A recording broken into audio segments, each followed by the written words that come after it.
Welcome back to MAPOP Sports. This is Grandy. This is your first time here. Thank you for checking out the channel, checking out the video. You guys are returning. Hopefully you guys had a great week. Happy Friday, everybody. It's been a long week for me, just kind of getting back into things and everything and just kind of listing, going through the lot of old vintage, I wouldn't even say vintage, just old 80s, 90s, some junk whack stuff, but some GOAT stuff. So I was able to list some of that stuff. I also picked up another lot, kind of more mid-end stuff, so it's pretty cool. I'll be listing those throughout the week, and I just listed a bunch of my PSA submission. I didn't do a video on that, just the, ripping it open, but I did list it. I did decently. I think I got probably like 70% gem mint 10s, which is good. The whole submission, I think, had like 30 cards or so like that. So that's always a good thing when you have more 10s. There's always a few cards in there that I just felt like, I don't know why they got 7s or 6 or, it just feels like PSA sometimes, can't get them all 10s is weird. I don't know. I feel that way. You guys let me know what you guys think on that. But I posted it on the eBay store, so make sure you guys check that out. The eBay store, links in the description. Every little bit helps. Feel free to make an offer on anything, guys. I'll usually just rebuttal probably within a couple hours, just whenever I get a chance to check my phone on that. So I'll do the best I can. Let's get into it, though. Q&A today. I didn't get a chance to do that recently, but figured I'd do it today. I had some questions, some DMs from my Instagram, from some comments, things like that on the videos throughout the week. Start number one, HGA, my thoughts on that, as I think they kind of shut down or not taking submissions versus PSA. HGA was kind of a cool concept back when the pandemic happened. I know a lot of people were thinking like they're going to use AI, artificial intelligence, to help the grading system and all that stuff. So they were kind of a hot thing while PSA was completely back run, and they were taking a lot of orders. They were doing good, but now I think they're kind of going out of business. I don't know. They got bought out.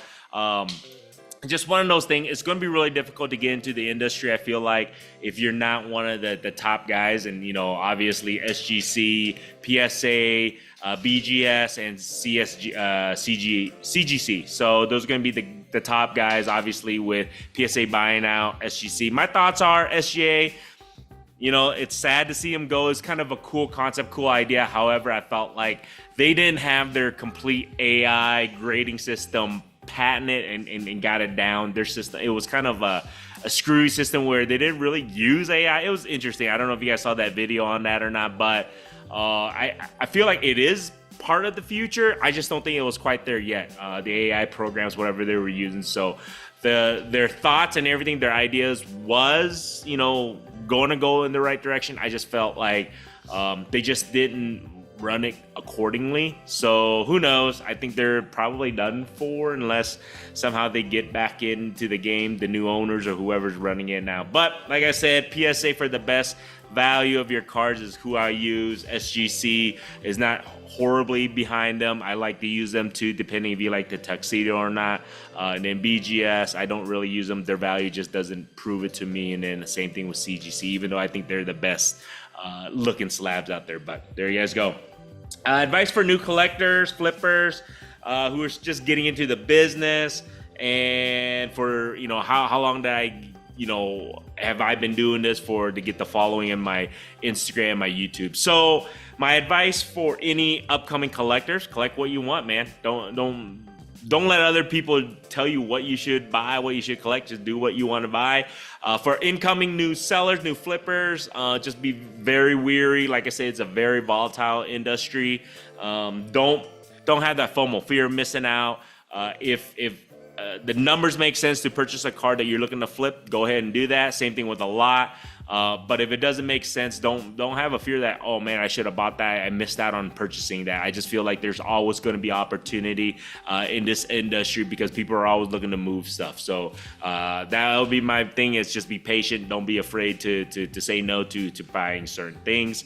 In regards to gaining my followers and stuff, I mean, I've been collecting cards for so many years now, but I didn't really get into selling and flipping cards till just I would say probably a little bit pre-pandemic, and then I didn't do this full time until like doing this for a living until last year. So it's a little bit over a year now. I've been doing this full time, and then the YouTube thing, I didn't really expect anything of it, guys. I just recorded shit like this, and just how I do things and how I sell things is not the wrong way. I'm just kind of, I guess you can say, my journey, documenting my journey. So then for next year, I can kind of figure out what works, what didn't work, type of deal. So take some time. I don't know. Just be yourself, I guess, in regards to building that following and stuff on that. Players to pick up prior to the football season, as preseason is coming here, and also OTAs and everything is coming for mini camp for football. My thoughts are the hype is always going to be built around the incoming rookies. That would be who I would probably target, especially their Bowman Chromes, their refractors, things like that. If you can get some of those guys, the people who got drafted in the first round, that's who I would recommend. If you're looking to flip, if you're looking just to flip cards, that would be who I would be looking into. And then obviously previous guys who have done well, rookies, I would be looking to see if you can purchase them. Anybody who money-wise makes sense. Guys who just got traded and are having an opportunity to redevelop their career. Someone like a Justin Fields or those type of guys who just got traded, who might do something and you might be able to buy low and flip, sell high if they have a good game or two. High expectation type deal. Long-term holds, I don't hold anything long-term. If you're looking to do flipping, unless it's a PC, those are my only long-term. Other than that, I'm always looking to flip. So I don't have any long-term hold. I would just be looking just to flip, whatever. A high expectation. That's who I would be. I'm going to be focusing more on the upcoming class and just getting, because I think you can get a lot of the refractors, the Bowman Chrome stuff, because their Pro Prism stuff isn't going to be out quite yet. So those guys are the ones that I would be looking to flip as soon as I can. I think you can kind of get them at a decent price on that. So that's my play for it for now. Do I donate cards? I do donate cards at shows and stuff for the kids and stuff. Do I have any issues when I sell to people who are thinking they're going to buy cards and invest and end up most likely going to lose money?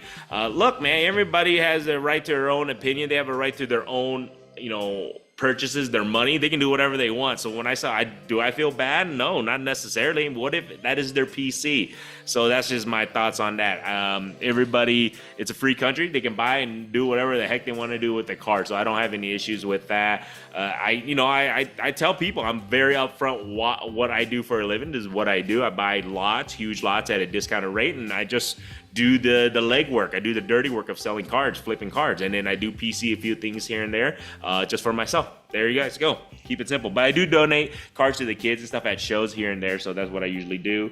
And do I keep track of sales and inventory and why? Tax purposes, things like that? Yes, I do. The cool thing about eBay store, obviously, it tracks it for you. When I purchase inventory and stuff, I do keep track. I do keep track of everything, expenses.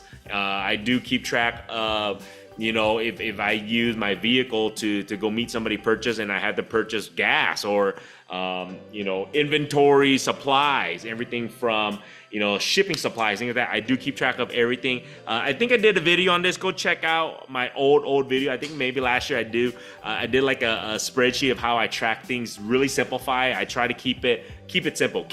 Keep it simple, stupid. That's what I try to do in regards to tracking stuff. But I do track everything for tax purposes and also just whatever it can be written off and inventory, and also just to see if I'm making money, man. You don't know if you're making money if you're not keeping track of stuff, right? So you got to keep track of your sales and all that stuff, especially at shows. And inventory and what do you do. So I try to do as best I can, especially if you're looking to do this full time, or even just increase, your revenue. If you're just looking as a side hustle, whatever, you don't really know if it's a side hustle if you don't keep track of stuff. And that's what I would highly recommend you doing. So, but like I said, I did video on that on Excel and stuff like that. If you're gonna do stuff like that, scanner. I always have people always ask me what kind of scanner I use. I had the Fujitsu FI 8170. Do I like it? This one has been doing well for me. Others have had issues. I think it's the FICO now, FI 8170. So it just depends. Some people have used I think the Epson scanners, and they've had perfectly fine issues scanning cards. Is it worth it? To me, yes. If you're going to be selling low to mid ends, definitely worth it, especially if you have a lot of inventory. So that way you don't have to take pictures and list one by one. So scanning it, and then also if you have a application system, I use Chrono Cards, so it just depends on that. But overall, I think it's worth it if you're going to be selling mid to low end, especially if you want to scale up on that. But if not, if you have a lot of high end stuff, is it worth the scanner? No. If you don't have a lot of inventory, if you don't want to do the legwork, it's a lot of work. It's not easy. It's not physically demanding, but it is tedious. It is a lot of time-consuming stuff when you do scanner. It's not just scan and done. You have to scan it. You have to inventory. You have to make sure you put it in the right order so you can easily find that card. You got to make sure the application is 100% correct when it's describing, your card that you're gonna be listing. So it's time-consuming. It's tedious work. A lot of people don't realize that. When I say tedious, it is tedious, man. If you don't love this stuff, it's gonna, after about a week or 2 weeks, once you start doing this and you realize like this is not for you. So a lot of people don't realize that. So I just want to let you guys know. But it is worth it to get a scanner if you're going to go that route. Last but not least, so somebody was asking me, you should grade your $20 to $60 cards, your mid-level cards should increase value tremendously. Not necessarily. So you have to keep in mind, sometimes these RPAs or cards like that, they might be $20 raw, they might be $30, $40, $50, $60 raw. Grading it, yes, it could add value, but not necessarily. Let's say it comes back an 8, come back a 9, PSA 8, PSA 9, PSA 7. It happens all the time, especially with those thicker cards. What ends up happening is you could have sold that raw for maybe 20, 30 bucks. Comes back now, you're selling it for 20, 30 bucks. So you would have been just as good selling it raw. It came back a PSA 8, PSA 9, whatever. Or you just paid an additional 20 bucks to get it graded, so you're actually out of money. So that's the reason why I don't grade specific cards, certain, especially those thick patch RPA cards. They're hard to get 10s unless you 100% know you're going to get a 9 or 10 or it's going to add value. Then, yes, I would grade those. But those are the reason why a lot of my $20 cards to $50 cards, I don't grade all the time. You got to be really diligent. You gotta be really specific which cards you send to get graded, because you're just gonna, number one, you're gonna be out of grading fees. Number two, time. I mean, you literally send that in a month, 2 months later, get it back to only realize you didn't even increase the value. But yeah, sometimes it does increase the value. Sometimes it goes from a $20 card to a $120 card. Happens. But like I said, I would use as best you can time to make sure that that's the right card, and then do some research. Find out what the comps are for that specific card at 9, at 8, 10. Is it worth the risk type of deal? So that's the reason why I don't send my mids in, not all the time. It's just that you got to make sure it makes sense to do that. So there you guys go. Hopefully that helps you guys out a little bit. Just a little quick Q&A. I definitely appreciate you guys checking out the video. If you have not subscribed, all good. I still appreciate you guys watching the video. But if you guys like this stuff, feel free to subscribe. Like I said, don't forget to check out the eBay store. I don't have a show coming up until August in the Denver area. So I'm going to be the next pretty much month listing, purchasing, sourcing, listing, purchasing, sourcing. I'm gonna be sending in a new submission to PSA hopefully within the next week or two. I'll let you guys know on that. I have a couple submissions. They're about PSA. If you guys are wondering, they're approximately about a month and a half out. So they're not horrible, but not as fast as they were, I would say, at the beginning of the year. So just let you guys know on that. So other than that, man, have a good rest of the week. Have a good weekend. Hopefully I get a chance to record this weekend. Hopefully I get a chance to rip and open some boxes with my daughters. We'll see if we can. But other than that, man, I definitely appreciate you guys. Till next time, have a good one. Go Kayla Clark and Steph Curry in the Olympics. There you guys go. Go Kaylin Clark. Hey, Kaylin Clark, the All-Star Game's coming up. So make sure you guys check that out. And then go Steph Curry and Team USA.